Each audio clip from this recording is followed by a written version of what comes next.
Bienvenidos a este episodio de Viruega Podcast, los saluda con mucho gusto Pablo Viruega.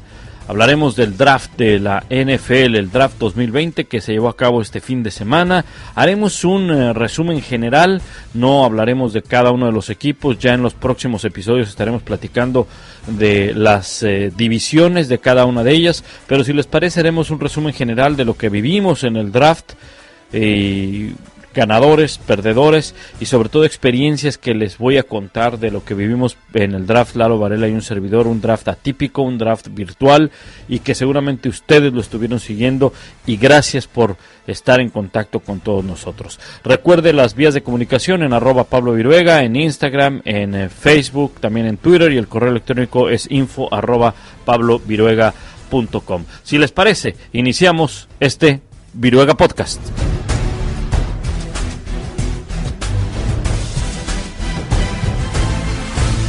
Arrancamos el Viruega Podcast con el draft del 2020. Antes que otra cosa, pues nos reencontramos en este espacio. No había tenido la oportunidad de grabar episodios del podcast, pues por cuestiones obvias no es tan fácil a veces el hacer este tipo de grabaciones, este tipo de episodios, cuando es un esfuerzo personal y cuando hay que atender otras cosas como lo más importante en estos momentos, que es la familia. Como todos ustedes están los que tienen hijos, los que trabajan desde casa, bueno, pues saben que se duplican las tareas. Hay tareas de casa, hay tareas escolares con los hijos, hay tareas del trabajo. Entonces, encontrar un espacio pues es un poco complicado. Además, déjenme les cuento que pues se nos dio la gran idea a mi esposa y a mí el adoptar una cachorrita labrador. Entonces hay que además pues enseñarle todos pues lo que se le tiene que enseñar a un cachorro cuando llega a casa, así que otra tarea más, pero con mucho gusto, ¿no? Con mucho gusto estar con todos ustedes de nueva cuenta aquí en este espacio. Sé que muchos lo han preguntado y estamos con mucho gusto para platicar de la NFL, de todo lo que ha ocurrido desde el Super Bowl y ahora con el draft. Antes que otra cosa y antes de entrar en ganadores y perdedores del draft, si les parece, pues mi agradecimiento, mi reconocimiento a la gente de ESPN, Alex Orozco, Mike Leonard, Billy, gente que ustedes no ubican, pero están detrás de cámaras o detrás de los micrófonos para poderles llevar el draft este fin de semana. Lalo Varela y un servidor hicimos un draft atípico, un draft complicado, un draft con un significado muy especial por lo que atravesamos. Fueron 16 horas de transmisión de manera en 3 días. Tuvimos colaboración de compañeros nuestros como Carlos El Tapanaba, Sebastián Martínez Christensen, John Sutcliffe, Ciro Procuna, algunas entrevistas con Juan Castillo, con Rolando Cartú, para tratar de llevarles lo mejor del draft. No fue fácil, pero ya les daré más detalles de cómo fue que hicimos esta transmisión. Muchos de ustedes lo pudieron ver a través de fotografías que pusimos en redes sociales, pero ya les daré más detalles más adelante en este episodio del draft. Bueno, si les parece, pues arrancamos con ganadores y perdedores del draft. Arranquemos con los ganadores. Creo que hay que mencionar a 3 equipos como los ganadores del draft. Y el primero de ellos tiene que ver con el equipo de los Ravens de Baltimore. Los Ravens hicieron unas magníficas selecciones. Desde mi punto de vista llenaron varios huecos, lograron cubrir muy bien sus necesidades. Trajeron a un corredor de calidad como este chico de Ohio State, J.K. Dobbins, además un receptor abierto como Devin Duvernay, jugador de la Universidad de Texas, y repasemos lo que hicieron precisamente el equipo de Baltimore, un equipo que además, si bien es cierto, tenía necesidades como linebacker interno, receptor, tackle, o más bien un guardia, un centro y un tackle defensivo. Ellos, las selecciones más importantes, ya les decía, Dobbins, el corredor de Ohio State, que estaba calificado dentro de los primeros 30 jugadores. Justin Madubuike, tackle defensivo de Texas A&M, también de lo mejor, calificado entre los mejores 50 jugadores. Devin Duvernay, receptor abierto de Texas. Malik Harrison, linebacker de Ohio State. Y Tyree Phillips, tackle ofensivo de Mississippi State. Fueron algunas de sus selecciones, pero nos damos cuenta que llenaron muy bien cada uno de los puntos que necesitaba. Patrick Quinn fue su primera selección en la posición número 28 global, linebacker interno de LSU. Qué cantidad de jugadores de LSU se fueron en este draft. Dobbins, corredor de Ohio State, también fue seleccionado por ellos en la segunda ronda, y ya hablaba de Madubuike, tackle defensivo de Texas A&M. Llenan muy bien los huecos, un equipo que, si bien es cierto, el año pasado no alcanzó la final de conferencia, no llegó ni siquiera al Super Bowl, tampoco conocemos la historia de Baltimore, pero terminó siendo el mejor de la conferencia americana, con un ataque terrestre bien sólido, aunque muy enfocado en Mark Ingram y sobre todo en Lamar Jackson. Creo que ahora el ponerle a un corredor como Dobbins de la mano de Ingram le va a ayudar para que el propio Lamar Jackson disminuya su juego terrestre. Va a seguir siendo peligroso por la vía terrestre Lamar Jackson, pero no se trata de que el corredor sea el quarterback sea el líder corredor del equipo, más sobre todo en el tema de Lamar Jackson, que está joven en estos momentos, pero si quiere tener una carrera futuro en la NFL, tiene que cuidarse de no exponer tanto su cuerpo. Es un chico, Lamar Jackson, que progresó del 2018 al 2019 en cuanto a sus cualidades como quarterback. Es un gran pasador, si bien es cierto que la última imagen que tenemos de él fue la postemporada, que no le fue muy bien, o perdió el equipo, o perdió por segunda ocasión consecutiva un partido de postemporada, pero yo insisto que va en ese proceso de llegar a ser un muy buen quarterback, si no es que ya lo es.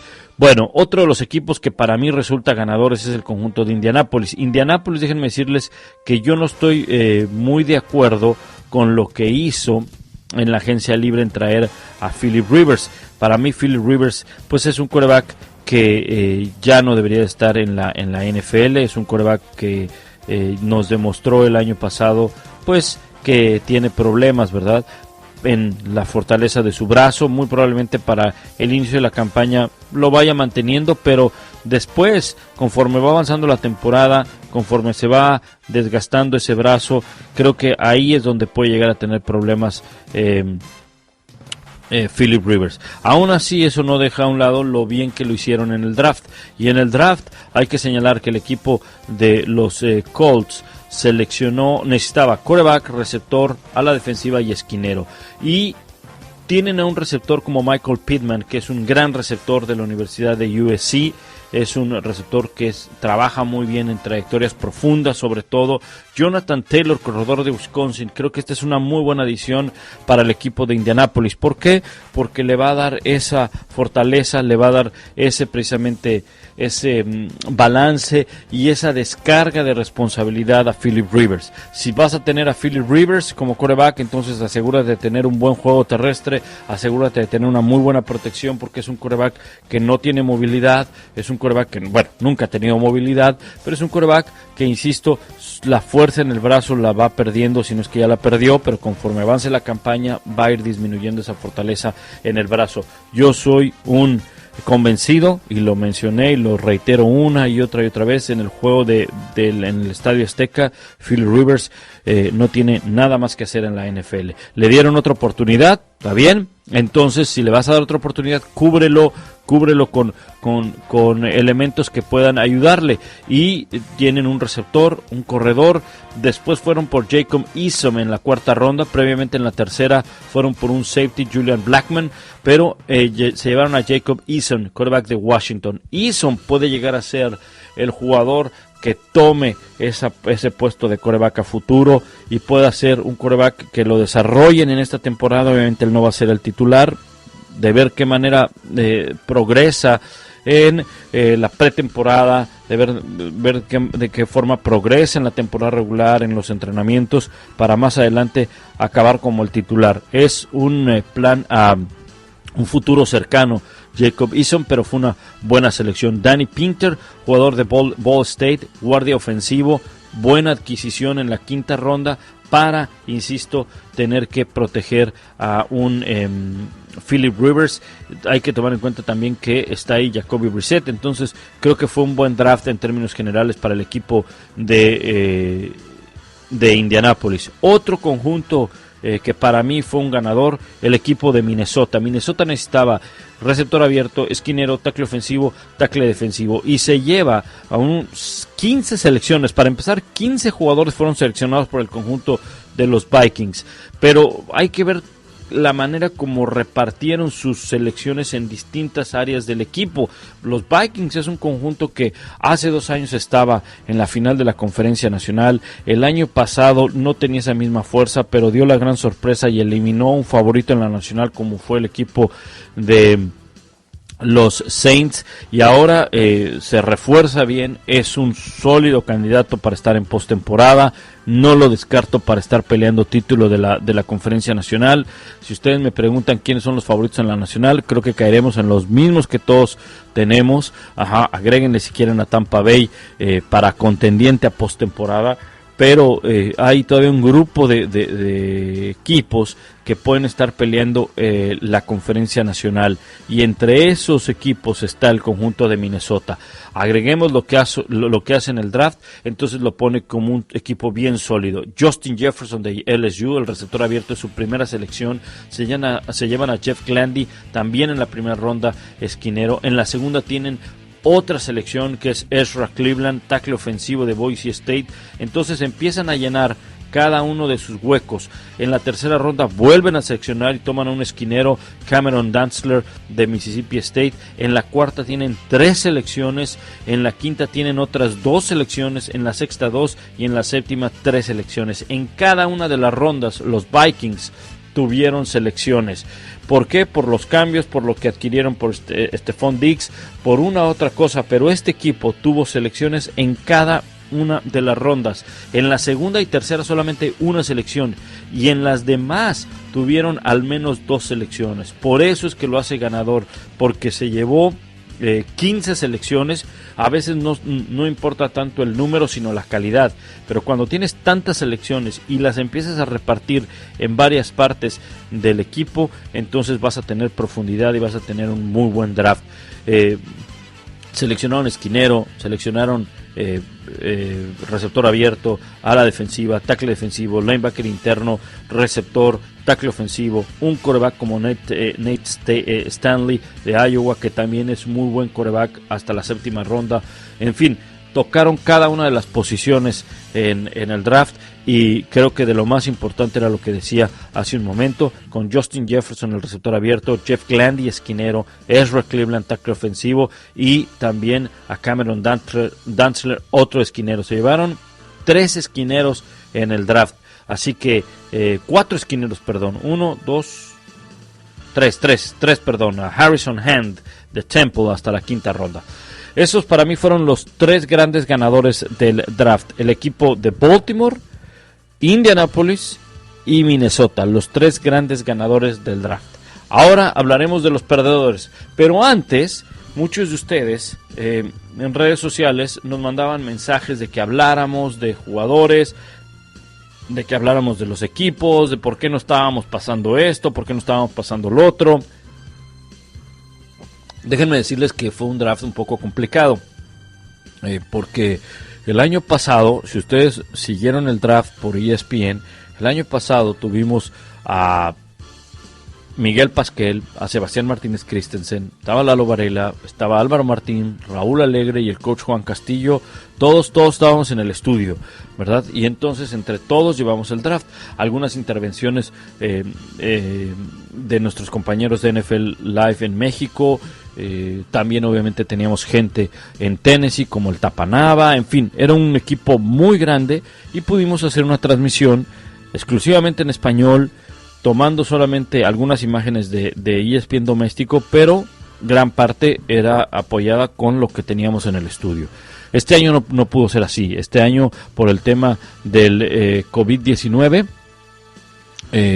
lo tuvimos que hacer como hace muchos años lo hacíamos, solamente siguiendo la transmisión en inglés y nuestras voces abajo en español. Muchos de ustedes se quejaron, muchos de ustedes nos llegaron a criticar de por qué a veces no estábamos hablando de lo que estaba ocurriendo en la televisión. Tratábamos nosotros de seguir lo que estaba ocurriendo en la transmisión en inglés, pero nosotros no teníamos control de lo que estaba apareciendo y teníamos muy poca dirección de lo que estaba sucediendo. Nuestro productor, que era Alex Orozco, era el único que estaba trabajando en producción. La otra persona era Billy, que es un operador de audio, y entre los dos trataban de hacer lo que se podía. En ocasiones no sabíamos qué iba a traer la transmisión en inglés y nosotros teníamos que darnos cuenta de lo que estaba sucediendo al aire para así hacérselo saber a todos ustedes al aire también. Hubo un par de errores, lo debo reconocer. En una ocasión dijimos que Dallas había seleccionado un corredor cuando había seleccionado un esquinero, pero porque estábamos brincando de un lado a otro, poniendo una entrevista, poniendo un comentarista de NFL en México, Ciro o John o Tapa o Sebas. ¿Por qué? Porque pues 16 horas se dicen fácil, pero 16 horas al aire, hablar y hablar y hablar y estar escuchando información y leyendo información, y esto, créanme, es desgastante. Es lo que nos gusta, es lo que nos apasiona, es para lo que nos pagan, es para lo que trabajamos, pero a veces es complicado.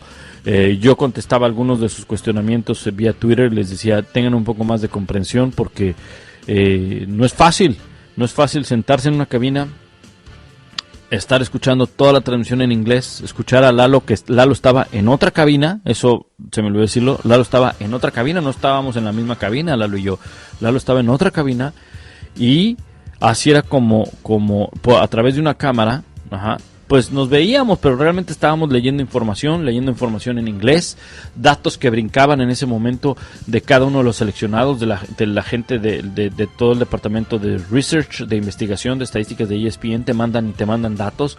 Entonces tienes que ir acoplando tu comentario a los datos que estás ahí, a las necesidades que tiene el equipo, si lo hizo bien, si lo hizo mal, lo que está en la pantalla. Entonces no es justificación, es simplemente darles un panorama de cómo vivimos nosotros el draft desde esas cabinas.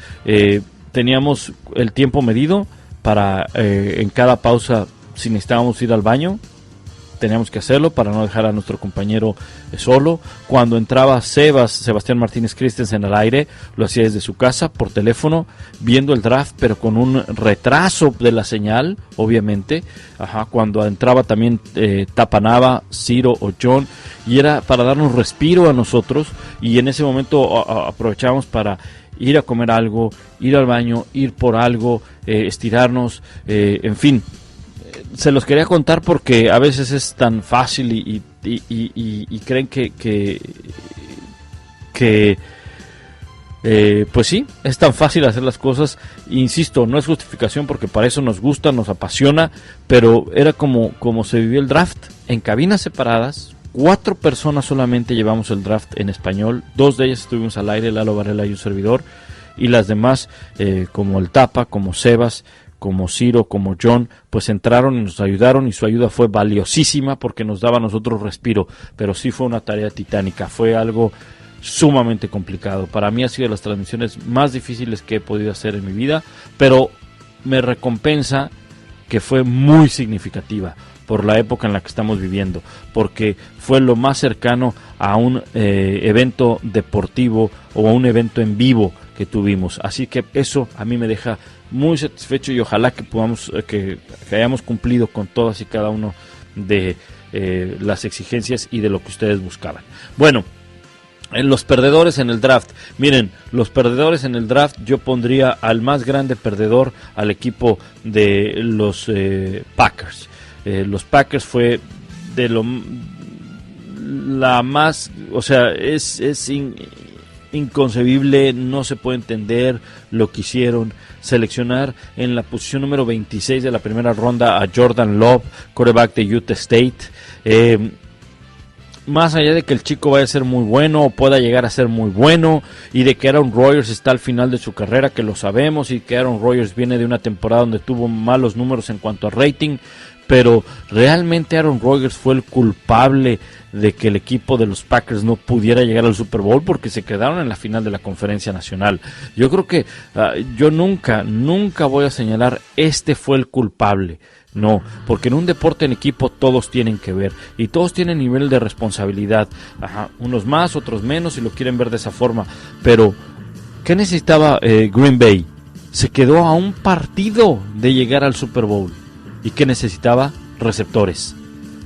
receptores, salvo Davante Adams, los demás, no es que no hayan sido buenos o no, es que por algo Aaron Rodgers no los buscaba. Entonces, sí, está en la etapa final de su carrera Aaron Rodgers. Probablemente el quarterback lo pudieron haber encontrado más adelante. Realmente necesitaban un quarterback en ese momento. Yo creo que Green Bay da un claro mensaje de que Aaron Rodgers no va a estar más tiempo en el equipo, de que han forzado su salida, porque no solamente seleccionaron en la primera ronda, es que fueron por él. ¿A qué me refiero? Y ustedes lo saben, los Packers se movieron hacia arriba. No es que les haya caído, no es de que mira, estamos en esta selección y pum, nos cayó, como el caso de CeeDee Lamb con los Cowboys, de que ellos no se movieron y que llegaron a ese punto y los Cowboys dijeron, mira, está CeeDee Lamb disponible, vayamos por él. No, o seleccionémoslo. No, Green Bay dijo, ¿sabes qué? Hay que movernos hacia arriba para buscar a Jordan Love. Entonces, ese es algo que tiene mucho significado. Y al otro día entrevistaron al gerente general de los Packers y él mencionó que no habían hablado con Aaron Rodgers. Probablemente sí, probablemente no hayan hablado con él, pero esta selección a mí me llama la atención. Y luego, que no hayan tomado a un receptor abierto en todo el draft. Una generación de draft que tenía varios receptores abiertos y no seleccionaron uno solo. Todavía hasta la séptima ronda tuvieron oportunidad de seleccionar receptores, porque seguían seleccionando receptores en la séptima ronda y no lo hicieron. El dato que mencionábamos una y otra vez es que desde el 2005 el equipo de los Packers no selecciona a un jugador de posición de habilidad a la ofensiva, entiéndase quarterback, entiéndase receptor, ala cerrada o corredor, en la primera ronda. El último que fue seleccionado fue precisamente Aaron Rodgers en el 2005. Creo que Aaron Rodgers necesitaba herramientas, necesitaba receptores abiertos, no necesitaba un reemplazo, y esa fue la manera como el equipo de los Packers tomó a un quarterback.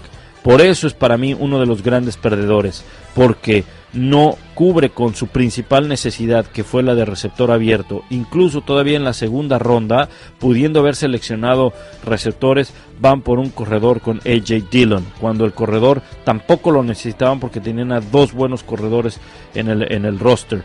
Ajá. Y finalmente, una de sus necesidades, que fue la de ala cerrada, la seleccionan hasta la ronda número 3, a la selección número 94.